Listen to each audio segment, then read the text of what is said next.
venir à Sigiri et à Kankan. Une formation destinée aux entrepreneurs et financée par la fondation américaine Haute Finance en partenariat avec la maison guinéenne de l'entrepreneur. Une quarantaine d'artisans a bénéficié de cette formation. Fodé Bangali Fofana. Ils étaient une quarantaine d'acteurs dans le domaine de l'artisanat, évoluant dans les différents corps de métiers, chaudronnerie, menuiserie, bois et métallique, coiffure, centre de prestation de services, élevage, tapisserie, sculpture, etc. Venus recevoir leur certificat après une formation reçue en gestion d'entreprise.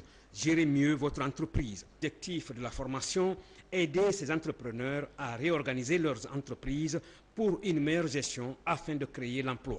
Tout ce qui avait été promis lors de la formation, très certainement, vont se réaliser petit à petit. Mais ce n'est pas ça l'essentiel. L'essentiel pour nous les formateurs, une année ou 2 ans après la formation, si on revient trouver que les bénéficiaires de ces formations ont amélioré leurs conditions de travail, leurs conditions de vie, vraiment c'est ça la fierté pour nous. C'est un programme d'appui au développement initié par un Américain, ancien volontaire du corps de la paix, qui a séjourné ici en Haute-Guinée, d'où le nom de l'ONG Haute Finance. La formation a été faite à Kankan et à Sigiri par cette ONG en partenariat avec la maison guinéenne de l'entrepreneur, antenne basée à Kankan. Une ONG évoluant dans le domaine de la formation, la structuration et la microfinance. Je suis vraiment très encouragé à nouveau pour être devant mon patron pour toutes sortes de rapports, et toutes sortes de discussions. Je vais faire tout pour que le programme soit beaucoup plus amélioré auprès de mes patrons pour qu'on aille de l'avant. Ça nous a donné une forte amélioration dans nos gestions. Vraiment, ça a porté fruit. Parce que la manière dont on gérait nos produits et après la formation, comment nous avons pu gérer nos produits, il y a une très grande différence. Aujourd'hui, vraiment, ça m'a beaucoup apporté. Depuis le jour 2007 et aujourd'hui, vraiment, c'est lui-même qui est construit pour moi. Ce n'est pas l'argent qui fait le problème, mais c'est l'utilisation de l'argent qui fait le problème. La formation nous apprend comment il faut utiliser l'argent. Nous savons un peu comment maintenant il faut utiliser l'argent. Donc nous voulons que cette formation soit pérennisée et qu'à l'avenir, ils viennent encore nous former pour que nous puissions toujours prendre conscience. Sidikila, un très beau village de Mandjana qui a aussi cette réputation d'être un grenier. Les paysans de cette localité se distinguent par leur dynamisme et par leur ardeur à produire toujours davantage. Cependant, Sidikila souffre de son enclavement. Tchernosman Diallo.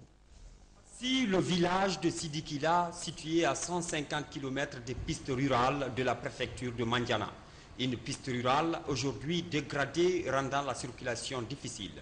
Ce village de la sous-préfecture de Balandougouba compte plus de 7000 habitants qui vivent essentiellement de l'agriculture et du petit commerce. Il fait frontière avec certains villages de la République du Mali. Les paysans de cette localité, appuyés par 6 groupements féminins, ont décidé d'atteindre l'autosuffisance alimentaire.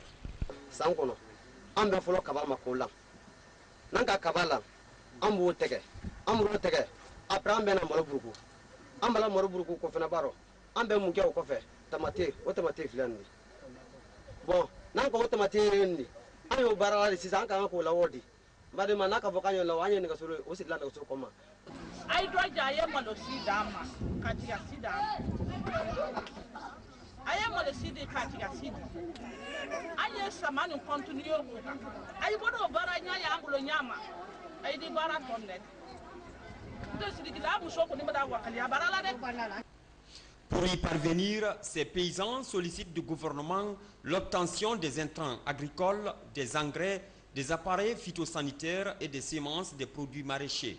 Selon ces paysans, ils sont obligés d'acheter des engrais et d'autres fertilisants dans les villages voisins du Mali.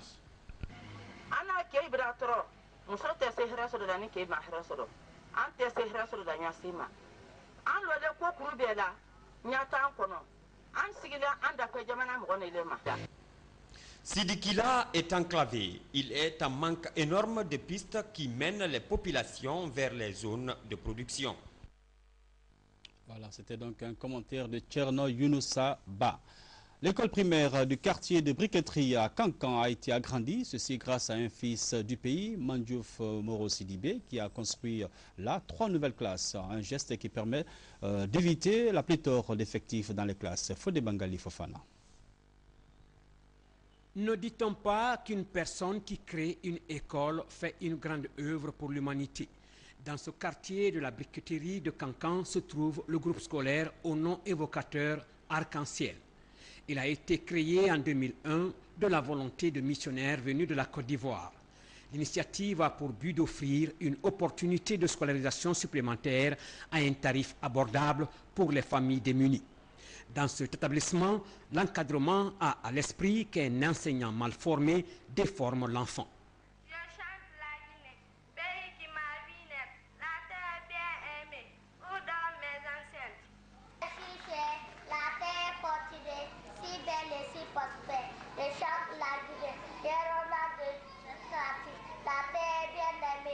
À l'ouverture, l'école comportait 3 classes de maternelle et une classe de première année. Fonctionnelle depuis maintenant 10 ans, elle compte aujourd'hui un effectif de 500 élèves. C'est justement pour enrayer cette pléthore dans les classes qu'un homme de bonne volonté a entrepris en 2007 la construction ici de 3 nouvelles classes pour cet établissement.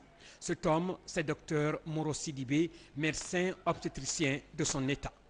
Je lance un appel à toutes les bonnes volontés d'emboîter le pas pour soutenir l'école Arc-en-Ciel qui, en plus de ses performances, représente par son nom prémonitoire un symbole de victoire et de changement dans notre pays. Depuis plusieurs années, Dr Mandiouf Moro Sidibé parraine cette école primaire Arc-en-Ciel du quartier Briqueterie ici à Cancan. Il a pu réaliser cette action humanitaire grâce à des fonds propres et à l'appui de certains donateurs français. Le coût de l'investissement s'élève à 115 millions de nos francs. Les cartons de lait périmés saisis à Koumbia dans la préfecture de Gawal. Les autorités ont fait incinérer les cartons et traduit les propriétaires devant la justice, une justice qui les a condamnés à 5 ans de prison. Le commentaire de Moussa Keïta et Alari Niba. Si depuis l'arrivée du gouvernement du professeur Alpha Condé à la tête de notre pays, des actions de contrefaçon des billets de banque, des produits périmés font l'objet de débats, c'est dans cette logique que les autorités préfectorales de Gawal ont procédé le week-end dernier à l'incinération de 410 cartons de lait de marque Omela périmés. Cette importante quantité a été découverte sur le marché de Koumbia dans la préfecture de Gawal par les services de contrôle de qualité des normes. Périmés de lait saisis en 2010 à Koumbia. Donc par rapport à ça, toutes les autorités sont là, les services techniques sont là pour assurer effectivement le bon déroulement des travaux. Et ensuite, il y a eu quand même une affluence, un grand camion est garé, les gens sont en mouvement, ils sont en train quand même de charger afin d'envoyer au lieu d'incinération. Il y a eu beaucoup de lait qui ont été saisis, avariés et même falsifiés. Et donc aujourd'hui, c'est pour nous une occasion solennelle de dire à la face du monde que nous allons incinérer ces produits pour qu'ils soient détruits complètement, mettre à l'abri les populations. A noter que les fournisseurs de cette vente illégale de lait périmé ont été jugés et condamnés par contumace à 5 ans de prison ferme. Et les revendeurs ont été tout simplement relâchés, mais payant chacun la somme de 3 500 000 francs. Voilà, madame, messieurs, c'est la fin de cette édition, la première de ce mercredi 20 avril 2011.